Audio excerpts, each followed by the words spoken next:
la comunidad posible de los entes racionales y libres del universo. A diferencia del científico, que en el siglo XIX fue ungido con el aura del genio solitario, desde tiempos antiguos el historiador se ha pensado un deudor de su grupo social. Conoce el oficio a través de la enseñanza que recibe de sus profesores. Aprende la arquitectura de su disciplina desmontando y rehaciendo modelos heredados de sus antepasados. Descubre los secretos del arte por el análisis que hace de las variadas técnicas imaginadas por sus colegas. Sus libros de cabecera son a menudo obras escritas en lenguas ajenas a la suya y nutridas por las culturas más diversas. Los desafíos que le imponen sus compañeros de generación y la ineludible competencia que padece en nuestros días son los incentivos que lo inducen a superarse. Es decir, desde que elige su vocación hasta que aprende a encauzarla, está rodeado de condicionantes sociales inescapables.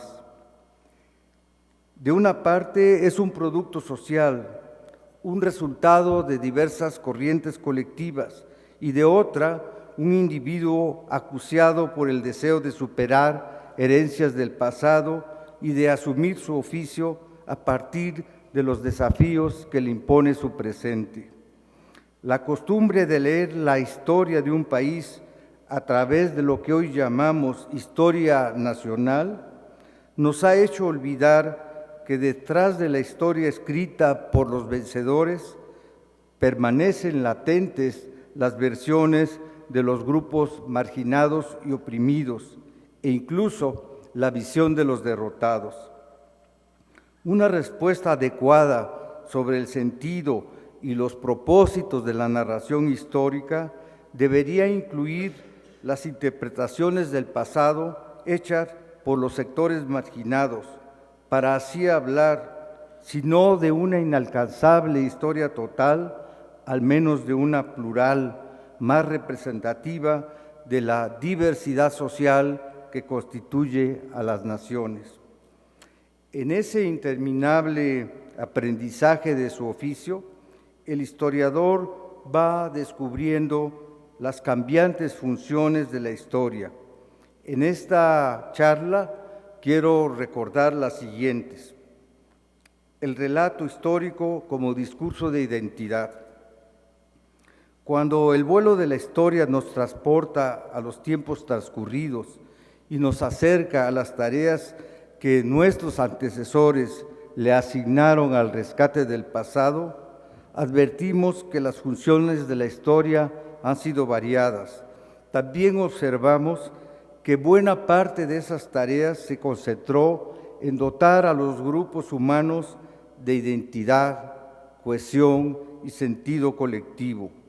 Desde los tiempos más remotos, los pueblos que habitaron el territorio que hoy llamamos México acudieron al recuerdo del pasado para combatir el paso destructivo del tiempo sobre las fundaciones humanas, para tejer solidaridades asentadas en orígenes comunes, para legitimar la posesión de un territorio, para afirmar, para combatir o sancionar el poder establecido, para restablecer con el prestigio del pasado vindicaciones del presente, para fundamentar en un pasado compartido la aspiración de construir una nación o para darle sustento a proyectos disparados hacia la incertidumbre del futuro.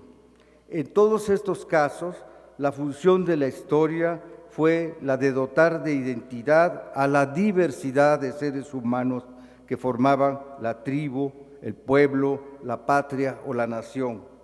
La recuperación del pasado tenía por fin crear valores sociales compartidos, infundir la idea de que el grupo o la nación tuvieron un origen común, inculcar la convicción de que la similitud de orígenes le otorgaba cohesión a los diversos miembros del conjunto social para enfrentar las dificultades del presente y confianza para asumir los retos del porvenir. Dotar a un pueblo de un pasado común y fundar en ese origen remoto una identidad colectiva es quizá la más antigua y más constante función social de la historia. Se inventó hace mucho tiempo y sigue vigente hoy día. Como dice el escritor John Updike, el historiador sigue siendo el especialista de la tribu que tiene el cargo de contarle a los demás lo que todo el grupo necesita saber: quiénes somos, cuáles fueron nuestros orígenes, quiénes fueron nuestros antepasados, cómo llegamos a este punto o a esta encrucijada de la historia. Estas características explican el gran atractivo que tiene el relato histórico y su vasta audiencia continuamente renovada.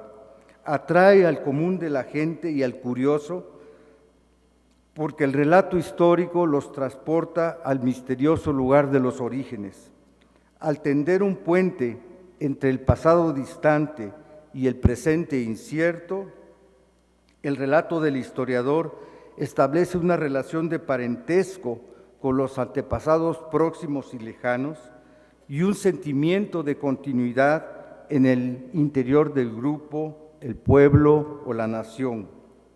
Al dar cuenta de las épocas aciagas o de los años de gloria, o al rememorar los esfuerzos realizados por la comunidad para defender el territorio y hacerlo suyo, crea lazos de solidaridad y una relación íntima entre los miembros del grupo, el espacio habitado y el proyecto de convivir unidos.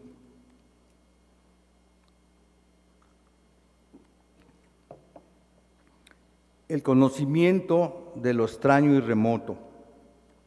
Si el estudio de la historia ha sido una búsqueda infatigable de lo propio, su propia práctica es un registro de la diversidad del acontecer humano. La Inquisición histórica nos abre al reconocimiento del otro, de lo distinto a nosotros, y en esa medida nos hace partícipes de experiencias no vividas, pero con las cuales nos identificamos y formamos nuestra idea de la pluralidad de la aventura humana. El estudio de la historia, a la vez que ilumina los mecanismos que impulsaron el desarrollo de los pueblos, informa sobre las ideas que esos pueblos se hicieron del desarrollo histórico. De modo que el estudio del pasado nos lleva a registrar las distintas concepciones que los diversos pueblos del planeta elaboraron de la historia y la variedad de artefactos que imaginaron para almacenar, retener y difundir la memoria del pasado. Como dice el historiador inglés Pocock, las naciones tienen muchos pasados, tantos como construyeron o imaginaron los grupos que coexistieron en ellas.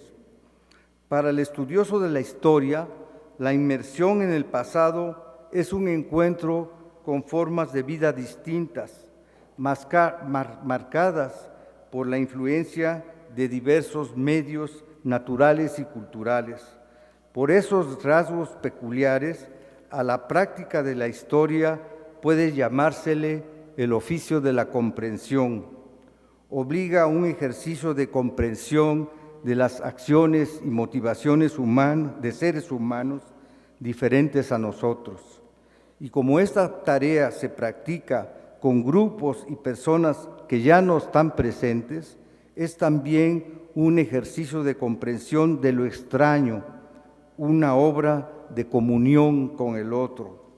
El estudio del pasado nos obliga a trasladarnos a otros tiempos, a conocer lugares nunca vistos antes, a familiarizarnos con condiciones de vida que difieren de las propias, y de ese modo nos incita a reconocer otros valores y a romper las barreras de la incomprensión fabricadas por nuestro propio entorno social. Dicho en forma resumida,